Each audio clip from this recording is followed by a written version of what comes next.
Jeff, it's been a while, man.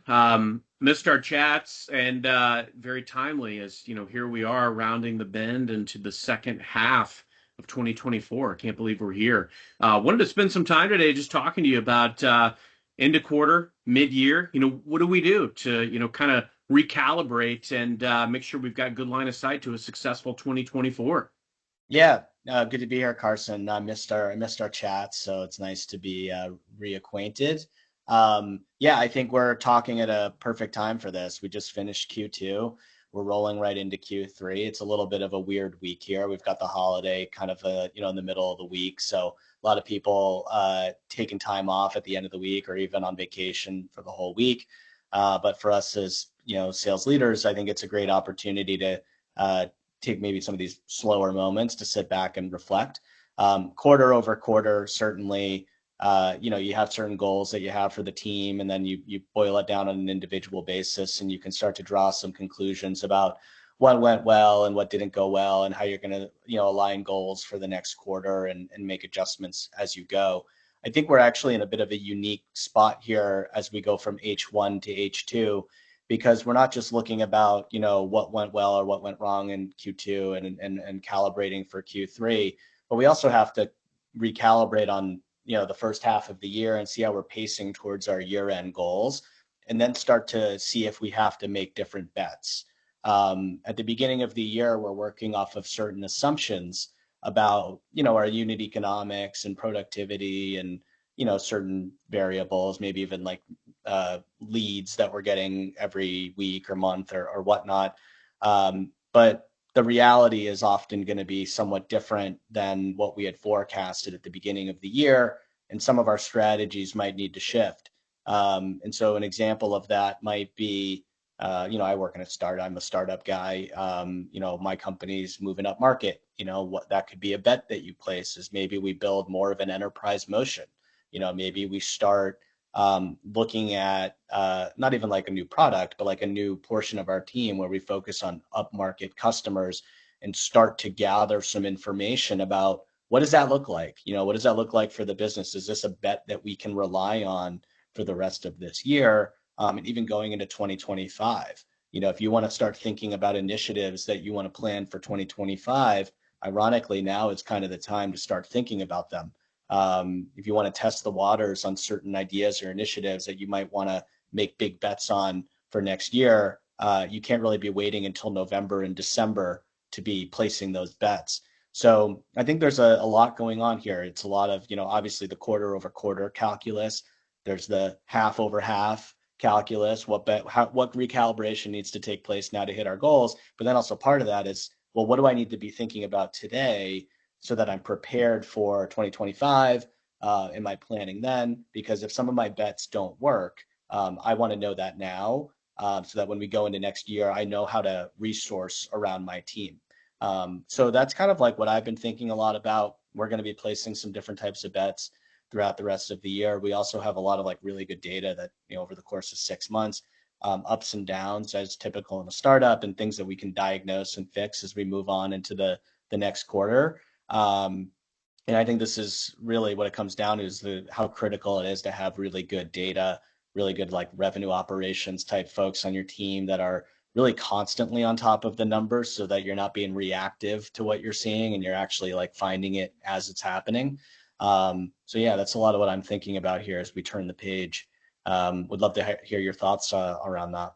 Yeah, Jeff. I mean, look, I love how reflective, but also how forward thinking you are, and I think you have to be. A couple of things that are top of mind too that I thought of while you were talking is, first off, it's summertime, right? As a sales leader, I'm encouraging my team to take time that they've earned, get away, reflect. Unplug, spend time with family, because ultimately that's going to be what refreshes and recharges. Now, for me personally, it's a new fiscal year. But when I think about mid-year and how I'm looking back at, the prior frames, I think about a lot of different things. And one that I always do when I do mid-year reviews with my team is, we take a hard look at like what were the goals that we put down, not just from a metrics perspective, but also from a career perspective. I remember vividly challenging somebody on my team, and it was all in good intention. But the reality was, they had put some goals down, things that they wanted to do for career development, and they hadn't done them. I said, you've put this in your last couple of appraisals. Like, let's really carve out the time and do it. And I think as sales leaders, we need to be kind of stoking the fire, continuing to motivate and energize the team, because you turn the bend into the second half of the year. Not only are we tracking for the metrics and the goals that are important from a performance perspective, but are we leveling up? Are we doing the things that are going to make us better? Furthermore, I can tell you a lot of times mid-year in my business, I mean, things may drastically change. I know we entered last fiscal year with certain goals around certain metrics, and then new products were launched, and parameters around those products changed.